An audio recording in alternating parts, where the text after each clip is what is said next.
Anthony, today we're taking a trip down memory lane. I knew this day was going to happen. It had to. It had to. There's just some things you can only ignore for so long. So on your personal YouTube channel, which you used for business purposes for a while. Correct. You created a video called 3 Things Never to Say to the IRS. Right. And we'd like to revisit that today.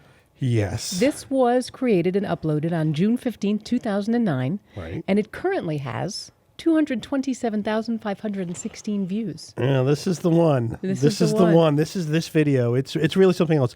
I used to belong to a marketing group together, and it was something where, hey, if you do this, we'll help you present a video.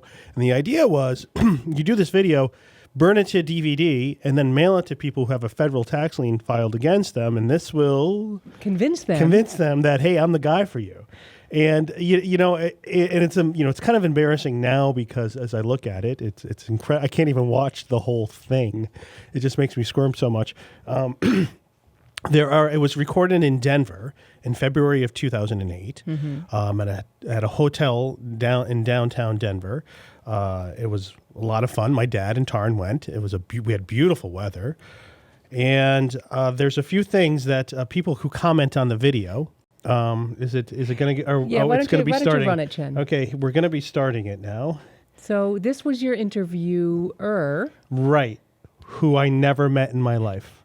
I never saw that woman ever in my life until I got the produced video back. It was rather one of the assistants was prompting me the questions of the 3 things never to say to the IRS. Now, and there it is. I actually never met this woman in real life. And yes, we do call her the scary. There I am. Oh my God, I was so skinny back then. Sideburns. Yeah, those are called the douchebag sideburns. And I realized how much I look like my little brother here, who is a little bit skinnier. Oh my God, I look so young.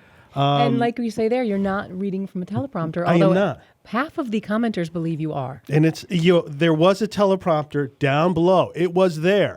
But Tarn and I were working on this. We rehearsed this so that I wanted to be the guy. I wanted to show everybody I was better than them and I wouldn't need a teleprompter. But that's just the level of pride I have. And so Tarn and I practiced it.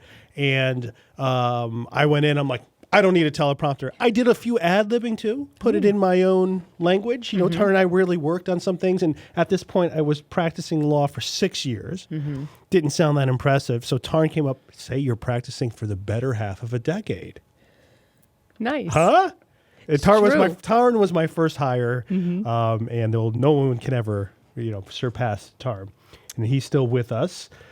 So maybe I wouldn't say teleprompter, but maybe a little over practice. A little over practice. Oh my God, I look like my brother. Oh my God, I look like him. We'll have to we'll see if we can get a shot of Frank in there. A shot of Frank.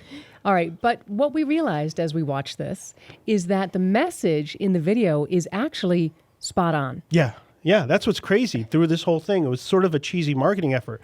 But the copy, whoever wrote the copy for it wasn't me. I didn't write. Oh, you didn't? No. I did ad-lib things here and there. And I read it and I was like, hey, yeah, that makes a lot of sense. Like, wow, what a great, this is exactly right. I wish I thought of this. Yeah. And people think I did. And now that you've been practicing a while, you realize just how... It's absolutely true. Yeah. Right. And I was like, all right, so it was a good program I belonged to. I mean, it was like, yeah, this is exactly right. Yep. So you ready for the 3 things? 3 things. Number 1. Yeah. Never voluntarily tell the IRS anything unless they've specifically asked you for the information. Only give them the information they ask for, nothing else. Don't attempt to curry favor with an IRS agent. Now, can you do that without looking at your paper? No, I have not practiced. You haven't? Don't worry, people would think you're reading anyway. It doesn't matter. You know what? It just doesn't matter. And there you go. I love that one because people, will overshare all the time. And oversharing is a great way for someone to say, oh, you said this and this, let's lead to this. And I think I think this is maybe the unsaid thing through this, 3 things never tell the IRS. Look, man, the IRS is a complete threat to your life. Complete threat. They are not your buddy. They're not your pal. And people get confused far too easily. We have a president who says we're going to ask the rich to pay their fair share or pay a little bit more. You're not asking people to do a damn thing. You're telling them, do it or else I'll put you in jail, right? So we need to use language a little bit better. The IRS is a complete threat to your life. And the way things work, doesn't really have much to do with reality. The way stories get fleshed out and what assumptions people will leap to based on very small pieces of evidence. And it's something that our human brain does, is we need to create narratives for pretty much everything in life. And this is something I always notice, that, when you look and you see the man on the moon, there's no man on the moon, but we're trying to see one, like, oh, that's kind of the eye and the face. And he's, what, is he sad or is he smiling? Something, not sure, but it's definitely a face. That's not a face. It's just a bunch of stupid craters. They're not doing a damn thing for you. That's what we do. And that's the same thing that anybody does. And when you're telling somebody a few little snippets, man, the mind just goes and fills in the holes, and they have the whole story figured out when they could be completely wrong. And that's why you don't overshare. Don't overshare. Number 2, if they keep pressing you, you have the right to say nothing and have an attorney talk to them on your behalf. I didn't realize that. Yeah, you do. You have that right. You do not have to talk to the IRS yourself. This is probably one people never do. They never say, wait a second, I'm going to back off and get help. Because people feel, this is something we notice. People feel this incredible pressure to explain something. That when your answer is, I don't know, that's not good enough. Why don't you know? Well, I don't know because at the time, you're going in to explain the thing. Just say, I don't know. I don't know. Really? Are you stupid? I don't know.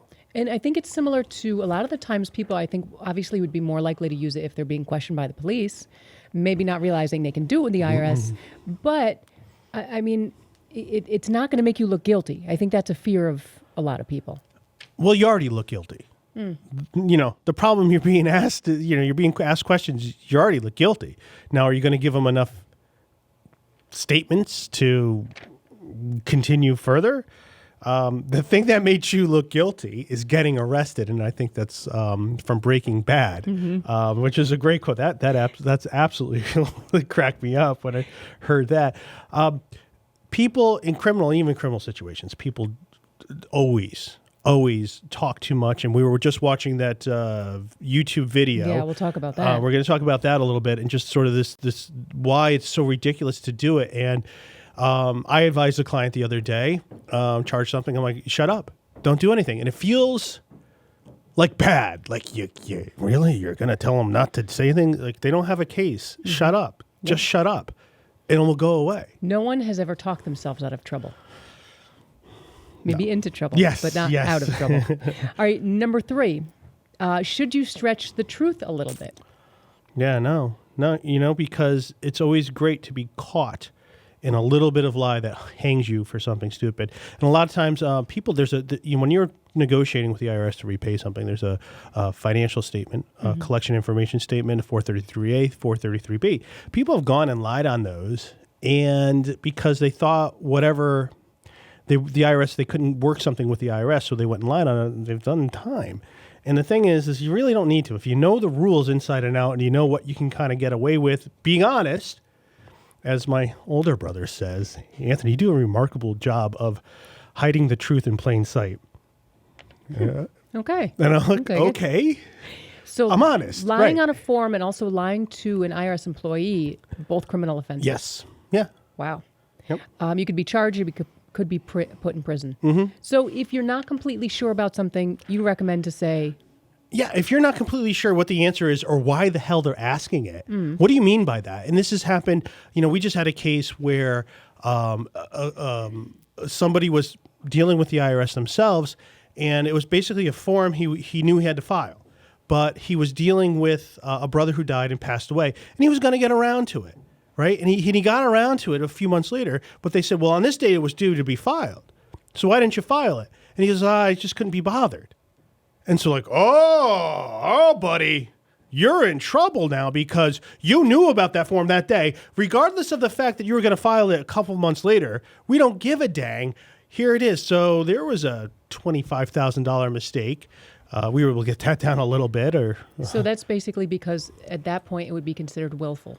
Right, because you're using your own language. He didn't know. And if I was there, it's like, no, that's not what you're saying. What you're saying is, I knew about it.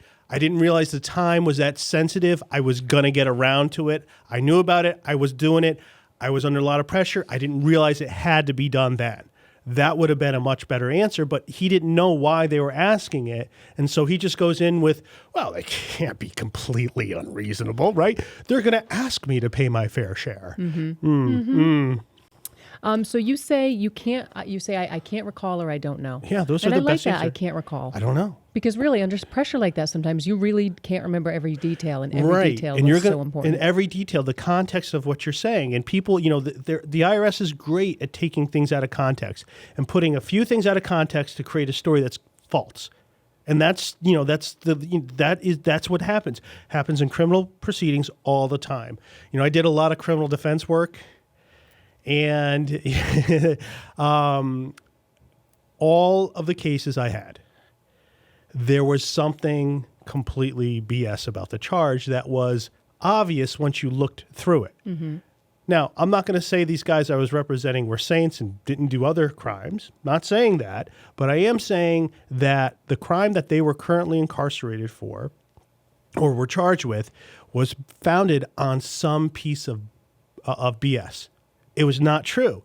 We could show that, but it was too late. I dealt with, the confessions. Oh my God, the confession! Shut up! You're saying something because, and I saw it's like you're. I see what you're doing here. You're saying this because you think if you dump it on this guy, they're going to go easy on you, or if you say this, they're like, okay, no. Well, he tried. They're going to cut and paste. Is there something incriminating? Okay, we're going to cut and paste that out of context to create an entirely different context. Amazing. Yeah. IRSMedic, the law offices of Parent & Parent, LLP. Real tax attorneys for tough tax problems.